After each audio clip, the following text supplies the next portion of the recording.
Bienvenue pour cette nouvelle séquence de paroles de la vie éternelle avec Marie-Joseph. Aujourd'hui, nous sommes le 14 février. 14 février 2025. Et bien sûr, je suis là pour te dire, pour te rappeler que ce jour du 14 février 2025 est aussi un jour de grâce pour toi. Un jour de grâce que tu as à vivre dans la présence de Dieu. Parce que Jésus-Christ est présent dans ta vie. Jésus-Christ, c'est le promoteur de la grâce. Il te dit, je suis avec toi tous les jours jusqu'à la fin du monde.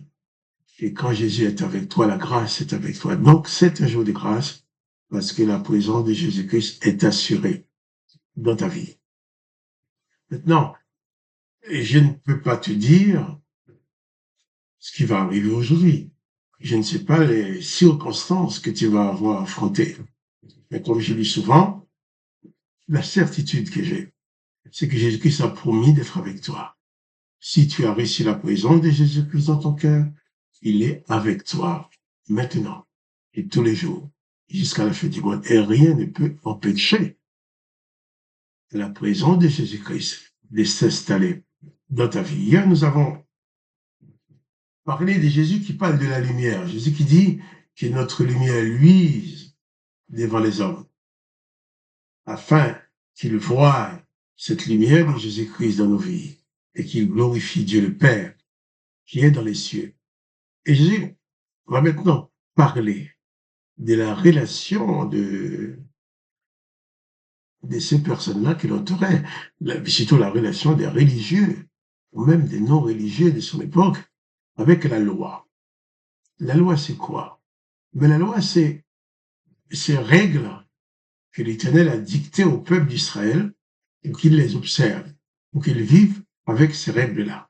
Mais le problème, c'est que l'Éternel a donné la loi, mais après, il a donné les ordonnances, qui ne sont pas du tout conformes à la loi. Et c'est pourquoi Jésus-Christ dit, nous pouvons lire ça dans Matthieu chapitre 5, verset 17, Jésus-Christ dit, ne croyez pas que je sois venu pour abolir la loi ou les prophètes. Je suis venu non pour abolir, mais pour accomplir. Jésus n'est pas venu pour abolir la loi. Il est venu pour accomplir. Qu'est-ce que cela veut dire? Le peuple d'Israël, serviteur de l'Éternel, avec les scribes, les pharisiens, les sacrificateurs, tout le monde du Sanhédrin, toutes ces autorités religieuses qui étaient là, proclamaient toujours qu'il observait la loi. Mais en réalité, ils n'ont rien observé de la loi. Pourquoi? Parce que quand on prend les textes de la loi qui se trouvent dans le livre de l'Exode, chapitre 20, la loi dit « tu ne tueras point ». Mais il y a des ordonnances de l'Éternel qui dit au peuple, quand il y a quelqu'un qui pêche contre l'Éternel, il faut le tuer. Il lui dit, même si c'est ton père, ta mère, tes enfants, quelqu'un dans ta famille qui pêche, qui parle contre l'Éternel, tu dois les dénoncer et les tuer. Tu vas jeter la première pierre pour les tuer. Donc la loi dit, tu ne tueras point. Mais l'Éternel dit, tu tueras.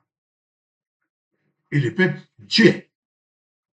Je prendrai l'exemple aussi de cette femme surprise en flagrant délit d'adultère, donc il est inscrit dans l'Évangile, que les pharisiens, les religieux de l'époque, l'ont traînée devant Jésus. Vous dites à Jésus, voici cette femme qu'on a surpris en flagrant délit d'adultère. La loi dit qu'il faut la tuer. Et toi, qu'en dis-tu? Jésus va leur répondre que celui d'entre vous qui n'a jamais péché jette la première pierre et puis les autres continueront. Et qu'est-ce qui s'est passé? Tous ces tueurs, serviteurs de l'Éternel, ont déposé leurs pierres. La texte dit, quand Jésus leur a dit ça, Jésus écrivait par terre.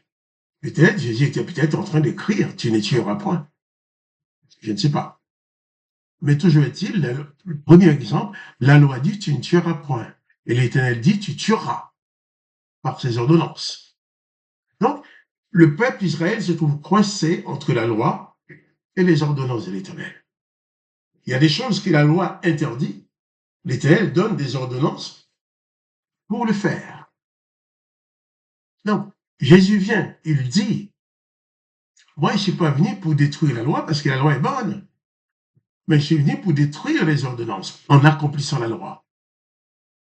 Parce que cette loi que l'Éternel a donnée à Israël ne pouvait pas sauver le peuple, puisque l'Éternel savait bien que cette loi qu'il n'allait pas pouvoir appliquer cette loi parce que lui-même, l'Éternel des armées, va leur donner des ordonnances qui vont à l'encontre.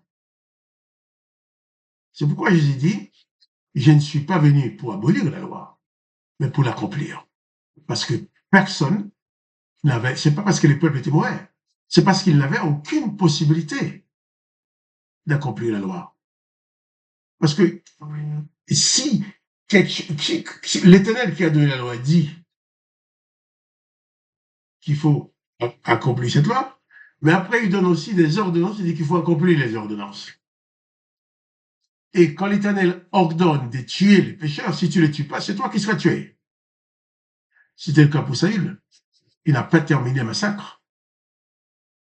L'Éternel a demandé de massacrer un peuple, parce que ce peuple n'a pas été gentil avec Israël, après la traversée du désert. Saül n'a pas tué tout le monde. Saül a été déchu. Ensuite, il est même dit qu'un démon sortant de l'Éternel a été tourmenté Saül. Donc, le peuple n'avait pas le choix. Ils ont la loi, ils ont les ordonnances de l'Éternel. Le peuple Israël se trouve piégé entre la loi et les ordonnances, ce qui fait aucune possibilité de s'en sortir. Et Jésus est venu pour casser ce piège-là. C'est pourquoi il dit, je ne suis pas venu pour abolir la loi, mais je suis venu l'accomplir.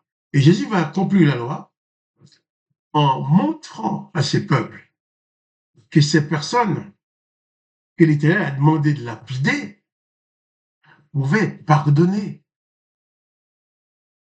Jésus-Christ n'est pas venu proclamer les châtiments, il est venu proclamer la grâce.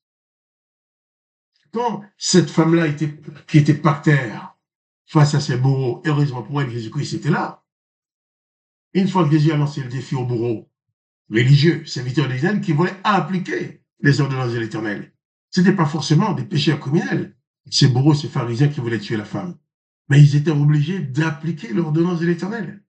Jésus va leur ouvrir les yeux, leur faire comprendre que tous ils méritent d'être lapidés parce qu'ils ont péché. Et c'est lui qui n'a jamais péché, jette la première pierre, dit Jésus. Et après, quand Jésus va dire à cette femme, mais où sont ceux qui te condamnent? Ah, ils sont partis, Seigneur. Eh bien, moi, je ne te condamne pas, mais je te libère du péché. Va et ne pêche plus.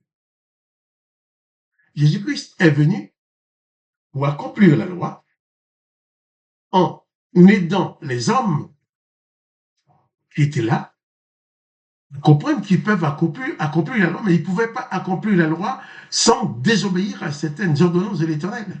Or, la désobéissance aux ordonnances provoquait la mort. Le peuple est piégé entre la loi et les ordonnances. Jésus est venu accomplir la loi en disant, regarde, j'abolis les ordonnances. Ainsi, dans Matthieu chapitre 5, après Jésus va prendre certaines ordonnances, une à une, pour les abolir. Il n'est pas venu accomplir, il n'est pas venu abolir la loi, il est venu l'accomplir. Et pour aboutir à l'accomplissement de la loi, dans quelques jours, nous allons lire dans verset 21 où Jésus dit, vous avez entendu qu'il vous a été dit. Jésus cite une ordonnance de l'Éternel, et il lui a dit, moi je vous dis, il fait le contraire. Et à la fin, Jésus va dire, afin que vous soyez fils de votre Père qui est dans les cieux. Ne pas fils de l'Éternel. L'Éternel donne la loi pour piéger le peuple. Il donne les ordonnances. Entre la loi et les ordonnances, le peuple est piégé.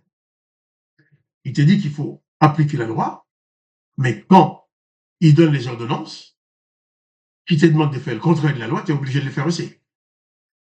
Et c'est dans ces pièges que se trouvent beaucoup de chrétiens. Des gens qui croient en Jésus-Christ, qui sont sincères, qui adressent leur prière à Jésus-Christ, au nom de Jésus-Christ, mais qui adressent leur prière à l'Éternel, qui veulent aussi obéir à l'Éternel. Comment peux-tu obéir en même temps à l'Éternel et à Jésus-Christ? Comment peux-tu tuer le pécheur tandis que Jésus te demande de lui pardonner? Comment peux-tu exercer la vengeance œil pour œil, dent pour dent, tandis que Jésus-Christ dit qu'il ne faut pas? tirer vengeance. Nous reviendrons sur ces textes de toute façon demain, pendant plusieurs jours, nous allons être dessus. Mais Jésus n'a pas aboli la loi. À la fin du chapitre, nous allons constater que Jésus a aboli les ordonnances qui étaient là pour piéger le peuple. Car la loi est bonne, mais c'est les ordonnances qui sont en opposition à la loi qu'il faut abolir. C'est pour dire, toi qui es chrétien, au lieu d'entrer dans les pièges d'Israël, dans les pièges, au lieu de laisser le piège que l'Éternel a mis pour le peuple juif, que ce piège se resserre sur vous, que vous soyez piégés, de ne plus pouvoir vous en sortir, contentez-vous de suivre Jésus-Christ, parce que tu es chrétien. Contente-toi d'adresser tes prières à Dieu le Père, comme Jésus-Christ a fait.